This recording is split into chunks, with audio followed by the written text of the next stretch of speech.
Kina Kyle. Drop it.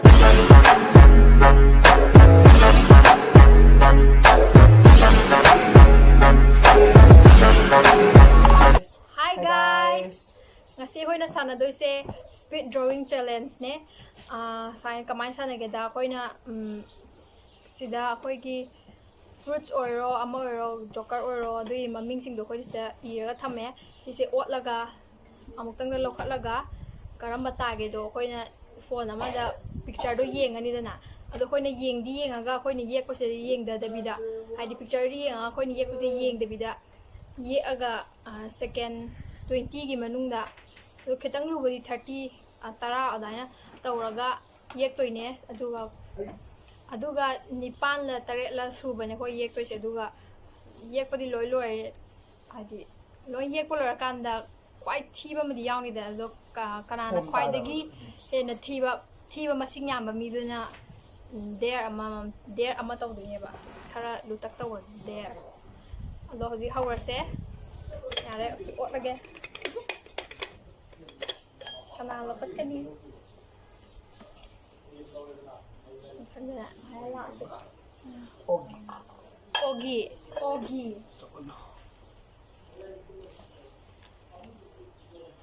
terus isi picture ne si yek pada second 15 thomas 15 thomas itu si start thamak ogi 15 seconds timer thamani 1 Bemanang sida titlang melo blue sida. Kada 3 ba belo. Ready. Makading tabi ate ko. 1 2 3 kalma di haware.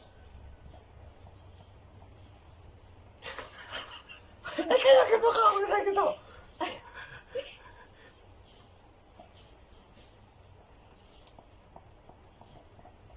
Yale. Ay di ko na yung To. Di tayo di kage. Yang ngale sini. Makar ko ba taw di kage lawan. Sina aigi. Sina Rohitki. Aigi juga. Sina Martinagi.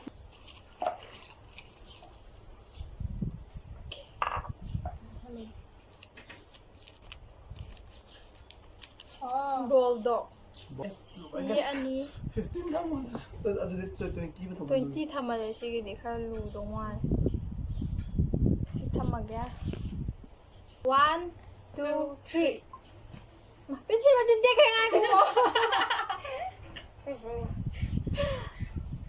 ai hello oh thank you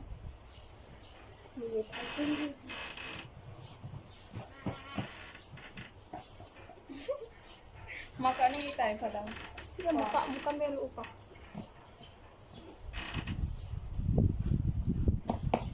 ya kita lagi sejak ayo 1 2 3 Udah.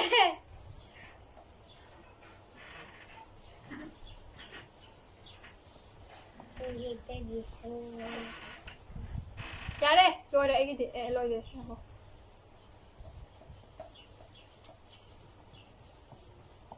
Lôi đây.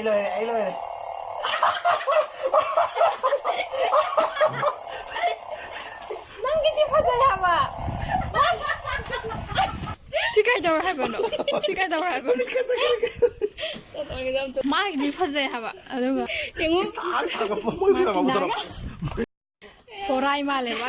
Nang nayo ko huido male. Ay ba mo? Ay no? Tad. Mickey Mouse. Ay 15 tham지. Carl 15 dang tham no Picture te. Sini layo na. Picture do. 아? 아니 10 tham지다. 15 tham지다.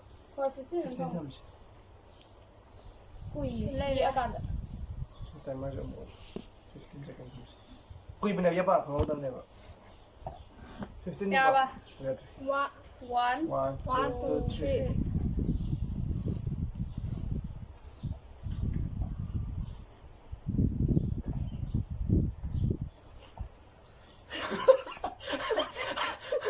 Ay, lo era.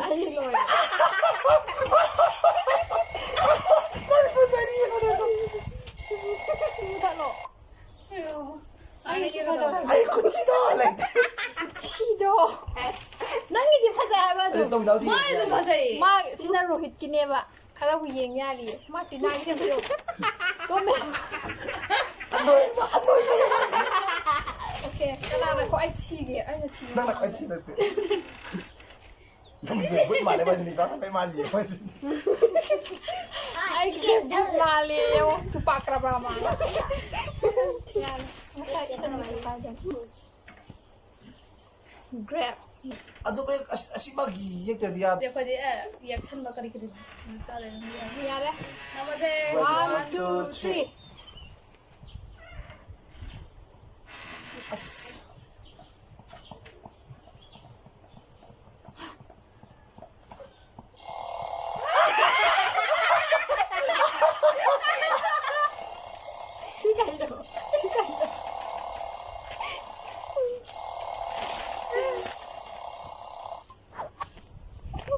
수가 다 와네 rohit ki ay oy sina martina gi tika la poyam yo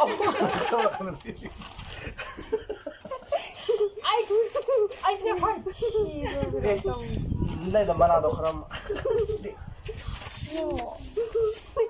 Grejeเลยนะ ya abe man kana na kwai chi 몰라 아니 밖에 제발 하라 ma gi chi ashe mai magi den ti kai grapes ko je baru baru dis pa ya 호 나이도 갔어 what about her look at her staring ada lagi ke 에 마이 nanti lagi ya di ba ni ri hala 이발이 리에르세 아이 니 미야 브라 nangi ri ai 찌면 필요 없어 찌면 मैं वो 필요 हाल है ना उन्नना 찌면 뭐죠 필요 없어 नमो ए तेन से 세계에서 1, 2, 3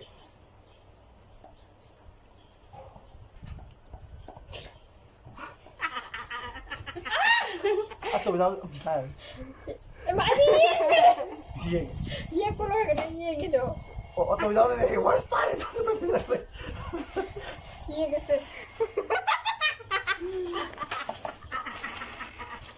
또 뭐죠 필요 없다 siye ko shi sina martina gi nangi apun ani amaga handi ka na tayo ba fazana kallo hatta di ka kwai chi 나오지 말아 이거 가게 nangi na tiende na 나가다 진짜 나가 너 ai na tro auto siya नंग खाने में पान सागर Tara, ang order.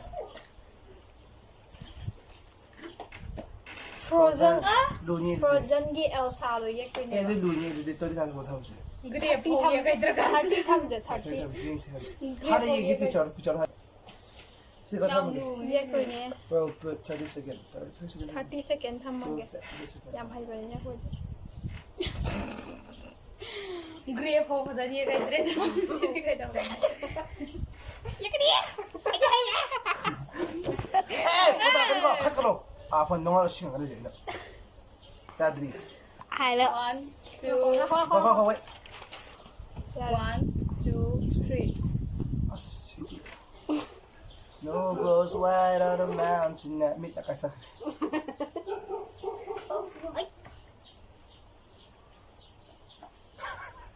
아이 이제 짤도 내 멋있다 mang gi do le phone 아이 너 이래 कायो करके 반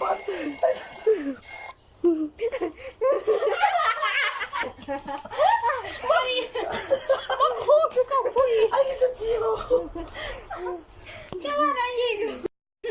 Martina gi कौन से थोड़ी जा makong su kau tu e ma samjao 아이 뭐 그거 나와 아직 안 했어 sina ai gi kai dau re masam ka sakit lagi masam tere lagi tadi sina rohit ki di kitang mumali adu makok si di ka mama yaw de mami pali cedan yare kana no oto de nang se o छोटा भी chota bin gi se aduh si lai re 30 seconds hanbi. 30 seconds. Para kali kamu ko chalo. Yare. Yare ba? 1, 2, 3.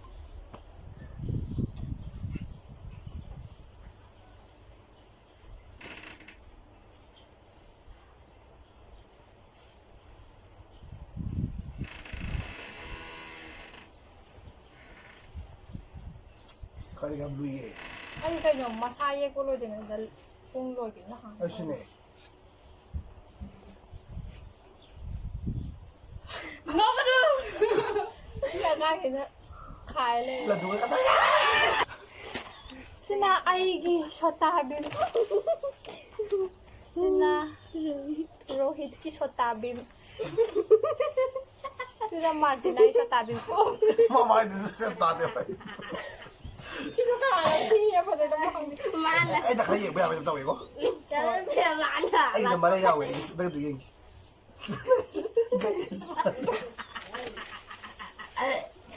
yare ka ko chi. Na last tawo sila ko.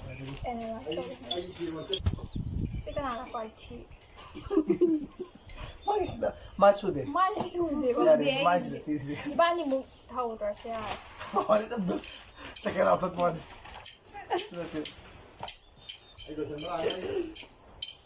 Ko ay senso ma. Hoy dito ba sa ko break pero ito. 1 2 Nara mo.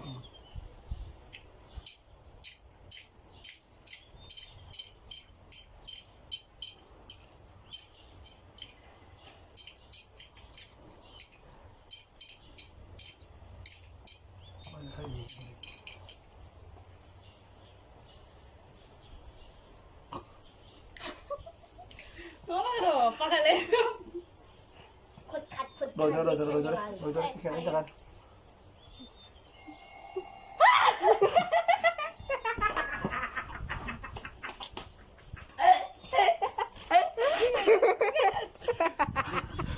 Ay, kaya si mamukiye ka ya sa niya. Hindi na hati ang malami. Duga agad. Oh, nanay yung biyari. Kandi. Betul deh. Maagi si among kay ba? Butki, liseo ba? Lele kata nila liseo ba? Smart daw mo daw. Kaya na kayo. Oh. Ama butki am lang. Ah, okay na Ay sa uwo dung kang gare na hay. Sana tayo. Ay, pencil. Sana pa ka daw yan. Yare nag-tire. Ay, pencil. Ay di pajarap man niya ba kambra? Ano na ang pasarami doon? Mati ay kasi ay nakut mama ya ba pajarap niya ba? Siya ya makuk mami amay di harap. Pencil. Yare, wala ka na ako sa puno. Wala. Ama tangay re. Foto dia. Tadi tadi. Ako pala ako sa ako. Yare, ako na yan. Tadi lah. Kumali pa nito. Sidi sakit 15 times ko. Ko. Sila ya. Ha? 1 2 1 3.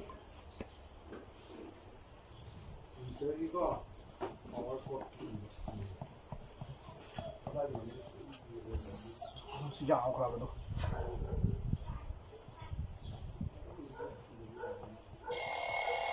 Ay napasare. Nada pa sa'yo. Nada pa sa'yo. Ay, si Diego.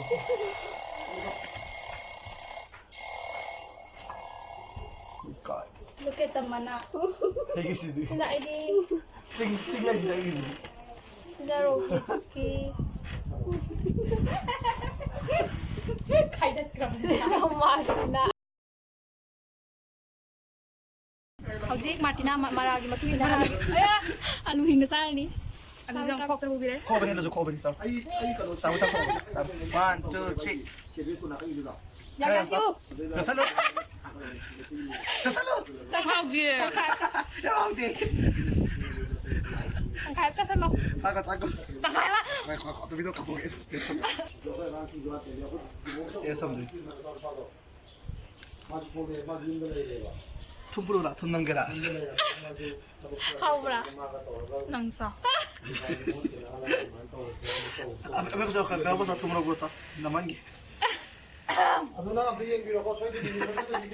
Last bite ang malawro.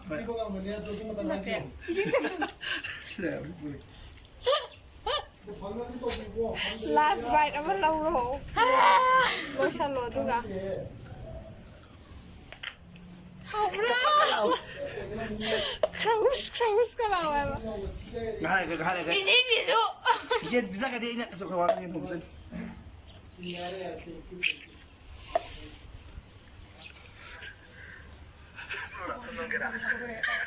Ha.